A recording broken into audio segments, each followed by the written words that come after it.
pakinggan nyo at i-share nyo ito dahil ito ang katotohanan na nangyayari sa bansa natin.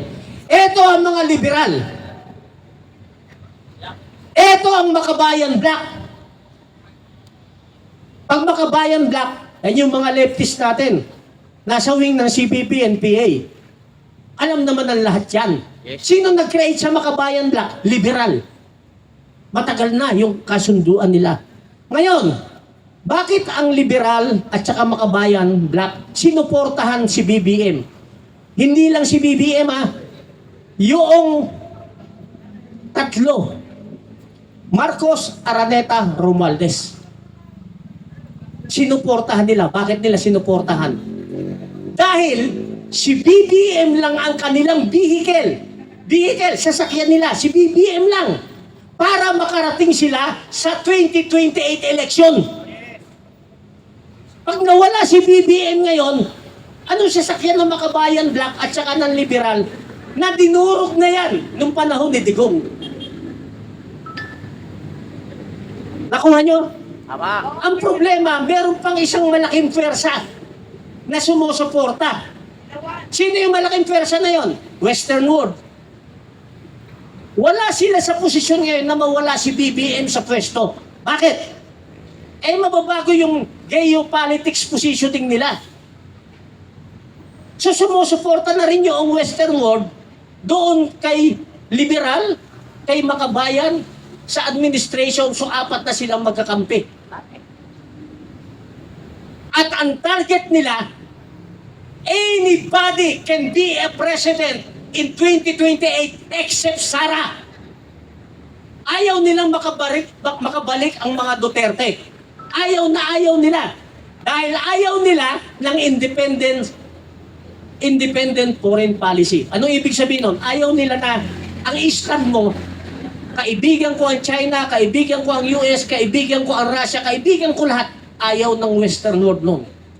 Ayaw nila nun. Ang gusto nila, sila lang ang kaibigan. Sila lang ang susundin.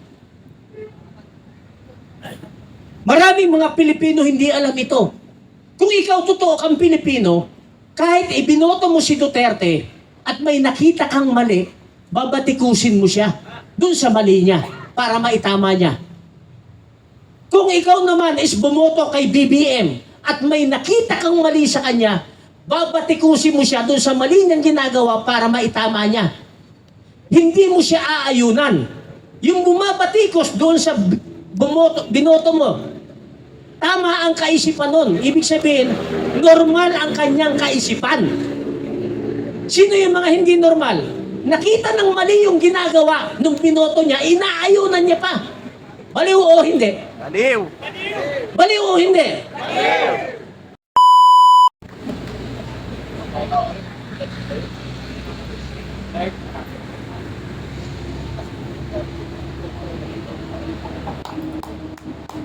Magandang gabi sa ating lahat. Magandang gabi.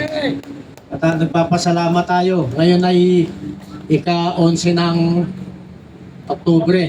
Bukas is 12. So, may i-share lang ako sa inyo. Napaka-importante to. At magandang ma-share nyo sa lahat. Ang United People's Initiative po, tayo po ay tumugon sa panawagan ng unity. Kaya po tayo nandito, kasama natin yung ating mga sumusuporta dito. At alam natin, napakamahal ng stage na to. Hindi tayo sanay rito. Nung nakikipaglaban tayo during the pandemic, kaya napahinto natin yung unconstitutional lockdown at saka yung experimental vaccine. Wala namang ganitong stage dun eh. Attorney, walang ganito eh. Nasa kalsada lang kami, natutulog kami sa kalsada eh. 2 buwan kaming natulog sa harap ng Supreme Court, 4 na buwan sa harap ng Senate. At marami tayong naipanalo sa mapayapang pamamaraan. Kasama natin yung nagsalita kanina rito, si Brother Bertie. So, ang isi-share ko sa inyo, napaka-importante para ma-share nyo rin sa iba. Ang problema ng bansa natin, hindi na kailangang aralin pa. Kahit yung mga apo natin na nag-aaral ng elementarya, high school, lalo na yung mga college, alam na may problema sa bansa. Tama po ba? Alam nila may problema, tas tayong matatanda na, yung mga nasa gobyerno, yung nagpapatakbo ng bansa natin na atin ring hinalal. Kung hindi nga dinaan sa Smart Magic, baka iba yung naupo. Pero ganun pa man, sila nagmamaang-maangan, parang walang problema sa bansa. So, kanina nandun kami sa isang forum na ang pinag-uusapan yung revision ng ating konstitusyon at maraming pag-uusap at nandun ang isang magiting natin na din ng law, si Dean Amado Valdez, at marami tayong natutunan sa kanya. Yung krimen, naganap na eh.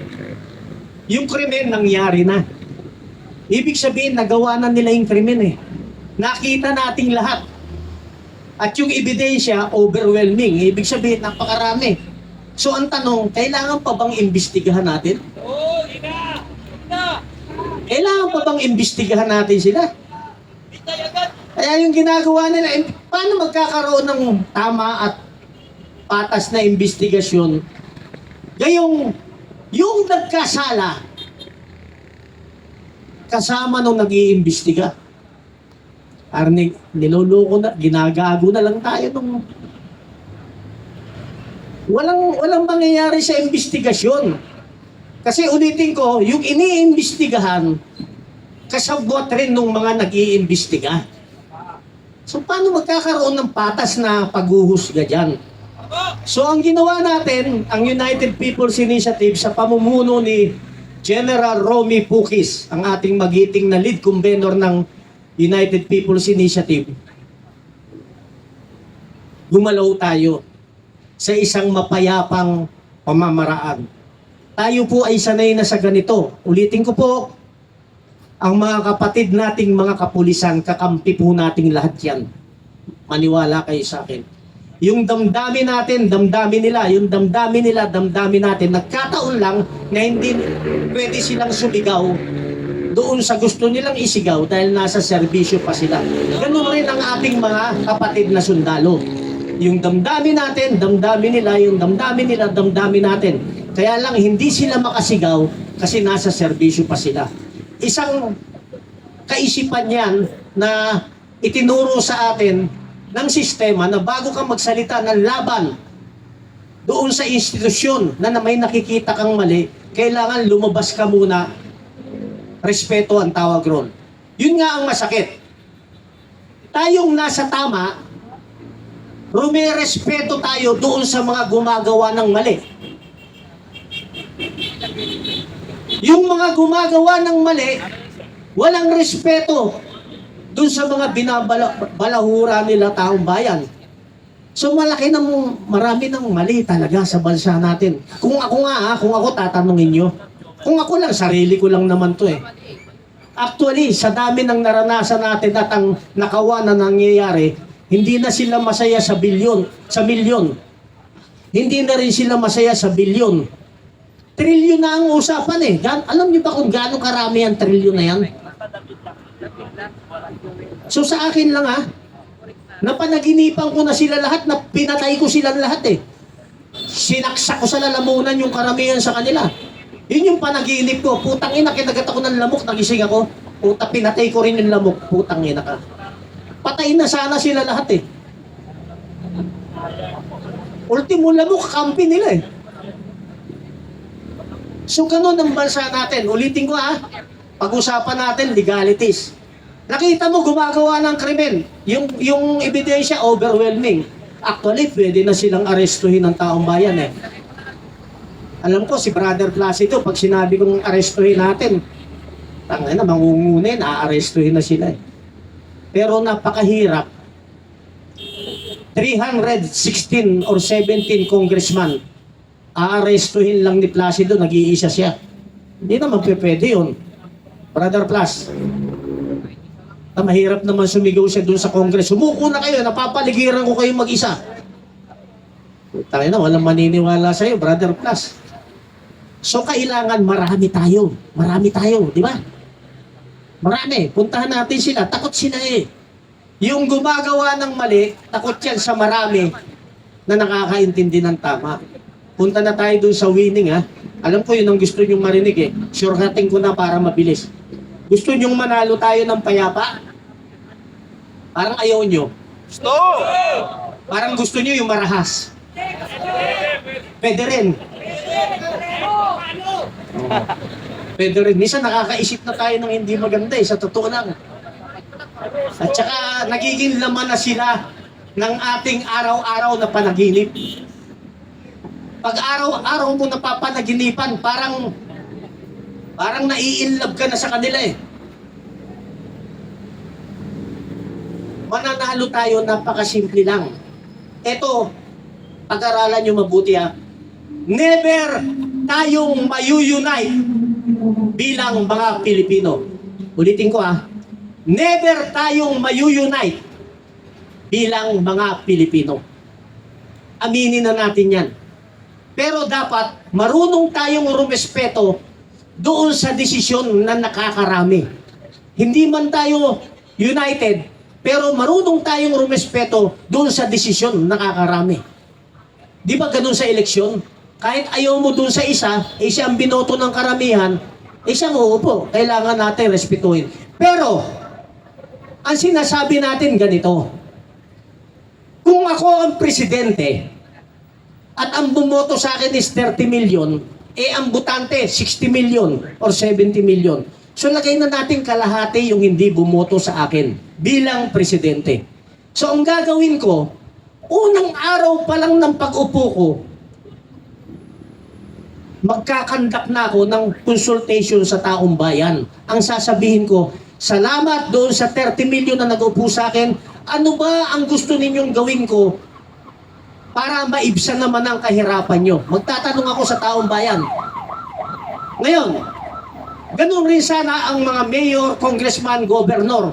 May gumawa na ba nung nanalo sila, bumalik sila sa taong bayan at nagtanong, ano ang gusto nyong gawin ko kasi iniupo nyo ko para maibsan naman yung kahirapan nyo? May gumawa na ba ganung politika? Politiko? Ala? Pag nanalo na sila, gagawa sila ng gusto nila na walang consultation sa taong bayan. Bumalik tayo sa presidente.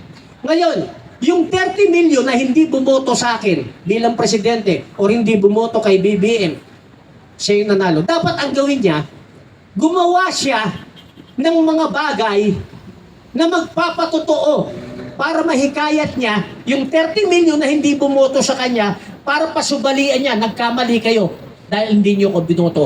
Dapat gumawa siya ng maraming tama para makita ng mga hindi bumoto, mali pala tayo, dapat pala binoto natin siya. Kaso ang ginawa niya, mas marami siyang ginagawang mali at kinukonsinti niya yung mali, kaya yung 30 million na meron siya, nabawasan pa. Agree or not? Agree or not? Agree. Binibigyan ko kayo ng malalim na kaisipan para pag nag-decide kayo, sasama ba ako dyan sa mga grupo na yan para mabago yung bansa? Bumalik tayo doon sa hindi mayu-unite ha. Eto, kahit sino, pasubalian nila, kung mali tayo, we will stand to be corrected. Pero ito, alam ko, 100% hindi ako pwedeng magkamali. Walang politika, katotohanan lang pag-uusapan natin. Walang politika ha. Pakinggan nyo at i-share nyo ito dahil ito ang katotohanan na nangyayari sa bansa natin. Ito ang mga liberal. Ito ang Makabayan Black. Pag Makabayan Black, yan yung mga leftist natin. Nasa wing ng CPP, NPA. Alam naman ang lahat yan. Sino nag-create sa Makabayan Black? Liberal. Matagal na yung kasunduan nila. Ngayon, bakit ang liberal at saka Makabayan Black sinuportahan si BBM? Hindi lang si BBM yung tatlo. Marcos, Araneta, Romualdez. Sinuportahan nila. Bakit nila sinuportahan? Dahil si BBM lang ang kanilang vehicle. Vehicle, sasakyan nila. Si BBM lang. Para makarating sila sa 2028 election. Pag nawala si BBM ngayon, anong sasakyan ng Makabayan Black at saka ng liberal na dinurog na yan nung panahon ni Digong? Nakuha nyo? Tama. Ang problema, meron pang isang malaking pwersa na sumusuporta. Sino yung malaking pwersa na yon? Western world. Wala sila sa posisyon ngayon na mawala si BBM sa pwesto. Bakit? mababago yung geopolitics positioning nila. So sumusuporta na rin yung Western world doon kay liberal, kay makabayan, sa administration. So apat na silang magkakampi. At ang target nila, anybody can be a president in 2028 except Sara. Ayaw nilang makabalik ang mga Duterte. Ayaw nila. Dahil ayaw nila ng independent foreign policy. Anong ibig sabihin nun? Ayaw nila na ang stand mo, kaibigan ko ang China, kaibigan ko ang US, kaibigan ko ang Russia, kaibigan ko lahat. Ayaw ng Western world nun. Ayaw nila nun. Ang gusto nila, sila lang ang kaibigan. Sila lang ang susundin. Maraming mga Pilipino hindi alam ito. Kung ikaw totoo kang Pilipino, kahit ibinoto mo si Duterte at may nakita kang mali, babatikusin mo siya dun sa mali niya para maitama niya. Kung ikaw naman is bumoto kay BBM at may nakita kang mali sa kanya, babatikusin mo siya dun sa mali niyang ginagawa para maitama niya. Hindi mo siya aayunan. Yung bumabatikos doon sa binoto mo, tama ang kaisipan nun. Ibig sabihin, normal ang kanyang kaisipan. Sino yung mga hindi normal? Nakita ng mali yung ginagawa nung binoto niya, inaayunan niya pa. Baliw o hindi? Baliw! Baliw o hindi? Nakita mo ng mali, inaayunan mo pa. Sa anak mo, pag may nakita ka maling ginagawa, aayunan mo? Papagalitan mo eh. Di ba? Pero bakit yung iba, nabubulag pa rin? Bakit? Sila, yung nakikinabang at makikinabang kapag nakabalik sa pwesto, sa mataas na pwesto ang mga liberal. Sila yung makikinabang pagka nakabalik sa pwesto ang makabayan black. Sila ang makikinabang. Sino-sino yan ng mga yan? Karamihan, hindi lahat ng mga negosyante sa bansa natin, mga oligarko, sumusuporta yan sa liberal. Hindi lahat. Karamihan ng mga Catholic school natin, sumusuporta yan sa liberal. Binibigyan ko kayo ng malayang kaisipan para makita ninyo, mayuyunite pa ba tayo o hindi? Hindi! Never na tayong mayuyunite. Pero pag dumami, yung mga kagaya ninyo na nagsishare ng katotohanan, maaari may pag-asa tayong mabago. Maaari. Napakahirap sa isang bansa kagaya natin, hinulma tayo ng mainstream media para magkawatak-watak. Yaan ang itinuro sa atin, ikinulong tayo ng evil system. Mainstream media, kinulong tayo. Wala silang binabalita na 100% tama. Mas marami ka pang mapupulot sa social media, vlogger and vloggers natin, 50% hawak pa rin nila. Panded yan. Kayo mga nandito, hindi kayo panded. Sila panded, marami yan. Kalaban rin ninyo sa social media. Yung mali, ginagawa nilang tama. At yung tama, ginagawa nilang mali. Yan ang mainstream media. Para yung narrative nila, yun ang laging mapapanood at mapapakinggan ng tao. Ang turo ng mainstream media, kahit nung unang panahon pa, kahit mali yan, information na yan, ulit-ulitin mo. Ulit-ulitin mo sa TV. Kahit mali yan, ulit-ulitin mo. Ulit-ulitin mo. Araw-araw, buwan, taon, ulit-ulitin mo. Yung mali, pag inulit-ulit na nababasa at napapakinggan ng tao, nagiging totoo na sa ating paningin at sa ating pandinig. Gusto niyo yung sample? Gusto niyo yung sample? Kay Sara Duterte, paulit-ulit, 150 million. Winaldas niya, paulit-ulit, ilang taon na, 2 taon, 150 million, yung confidential fund, paulit-ulit. So kahit mali siya, nananatili sa isip ng mga tao nakatanim na tarki na to si Sara talaga, kurakot eh. Kasi inulit-ulit. Pero ang nagsabi na COA eh, walang problema dun sa 150 million. O hindi ko kinakampihan si Sara, base yan sa katotohanan. Pero bakit pa nila inuulit-ulit? Kung iimbestigahan si Sara ng 150 million, lahat naman ng mga politiko kahit mayor, congressman, gobernador, presidente, senador, lahat yan may confidential fund di dapat lahat yan imbestigahan Tama? Pero bakit walang nag-uulit-ulit sa mainstream media na dapat lahat sila imbestigahan, dapat lahat sila imbestigahan, dapat lahat sila imbestigahan? Kasabot! Kasi kasabwat sila. Nakukuha nyo na. Yes. I-share nyo para hindi kayo nabubula. Ulitin ko. Wala tayong kinakampihan, kaya tayo nandito. Ang kinakampihan natin, yung tama at yung kinakawawa.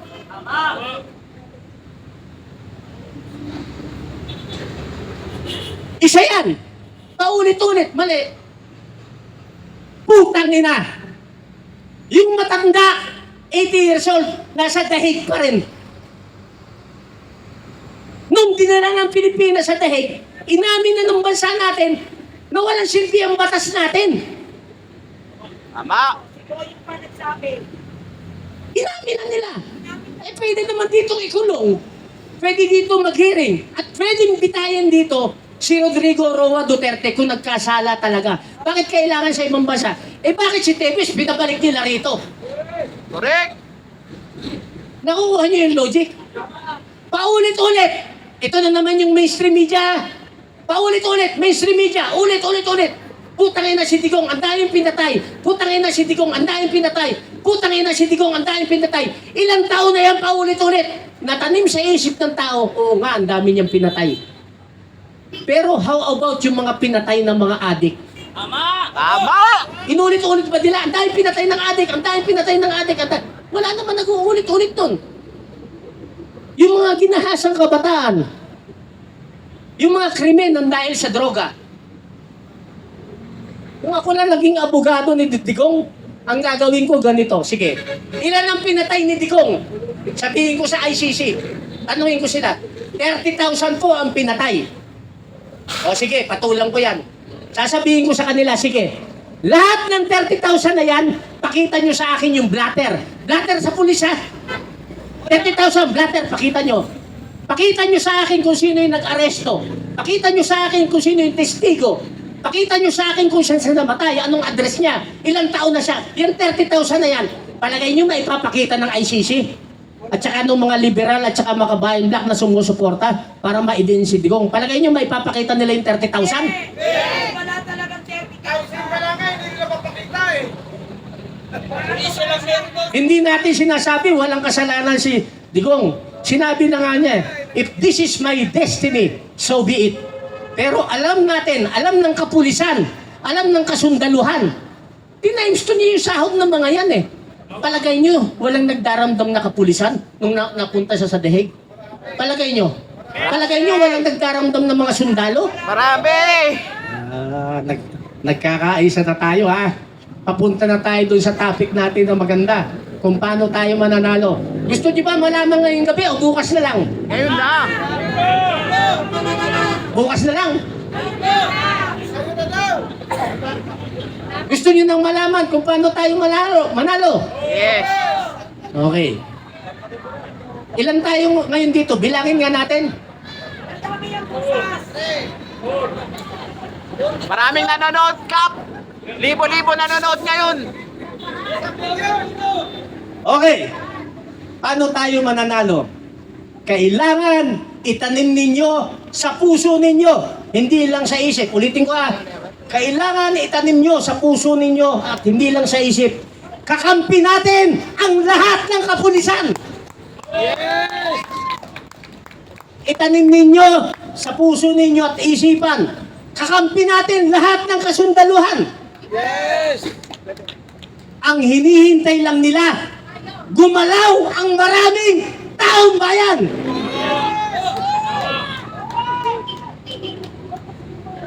Kung pwede lang pa-xerox yung sarili natin, pina-xerox na natin para dumami tayo. Dapat umulan. Dapat pag umuulan, dumadami tayo para gremlins.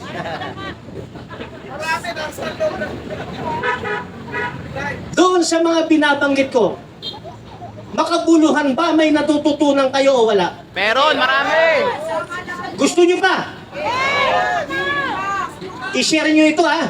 Yes! Ngayon, lahat tayo, makinig kayo, lahat tayo na nasa tamang pag-iisip, ayaw ng social media niyan. Ulitin ko ha. Lahat tayo, lahat kayo, nasa tamang pag-iisip, ayaw ng social media niyan. Kaya lahat kayong mga vlogger na nandito, naka-shadow ban kayo. Tama. Ang galing na talaga, sir. Umiikot lang kayo doon sa mga circle of friends nyo, hindi na kayo lumalabas doon sa network nyo. Bayan! Naobserbahan nyo? Observe! Okay. Alam nyo na ha. Ang gagawin nyo, huwag kayong mag-cut and share. Paste and share. Huwag. I-record nyo yung video sa sarili nyo o sa ibang account, tsaka nyo i-share.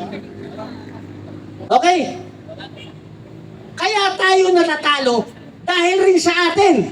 Gusto nyo matutunan kung paano manalo sa social media? Gusto nyo, ayaw nyo? Let's go! Okay. Pag may nag-share na alam nating mali, ulitin ko, makinig kayo.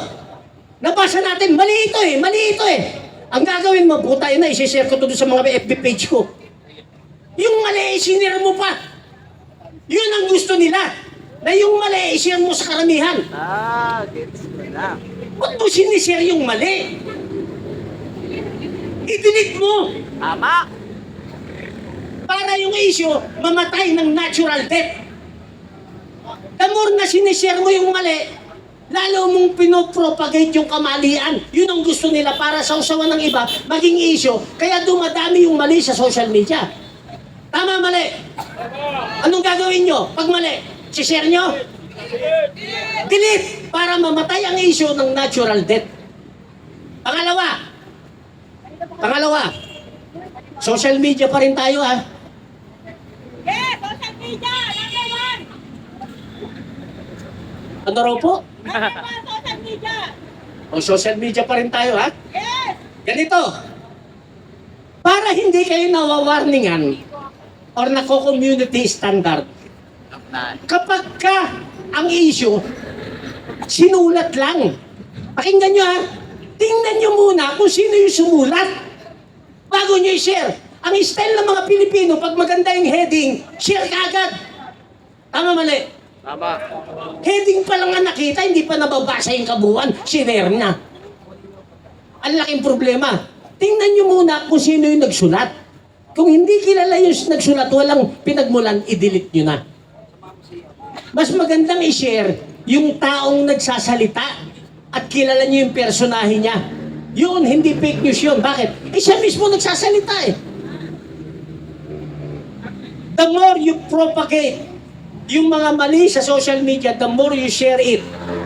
Yun ang gusto nila. Para kumakalit yung maraming mali. Tingnan nyo sila, yung kalaban natin. Anong ginagawa nung kalaban natin? Marami to ha. Bayaran ito sa social media. Anong ginagawa nila? Pag nag-share kayo ng katotohanan, nakita nila, totoo to. Anong ginagawa nila? Delete kagad! Hindi na nila sinishare. O, alam nyo ba yan o di nyo alam? Ngayon alam na. Yes. Yan lang ang gawin nyo. Kaya yung maraming mali, paulit-ulit na ilang taon share pa rin ng share, walang katapusan. Yung kalaban natin, pag nag-share tayo ng tama, delete kagad nila para hindi na ma-share yung tama. Kaya ang kumakalat sa mainstream media, social media, karamihan mali.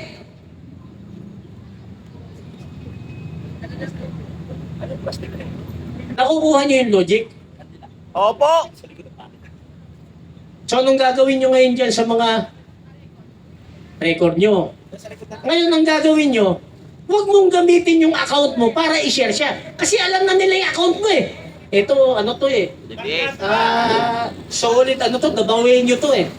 O, huwag mo i-share doon.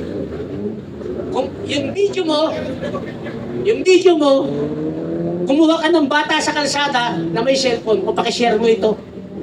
Ha? Huwag mong gagamitin account nyo. Kasi hindi yan ma-share. Nakuha nyo na. Kahit yung mga live nyo ngayon eh, tingnan nyo. Ilan lang views niyan? Libo. Pero pag si Wamos, million views yun.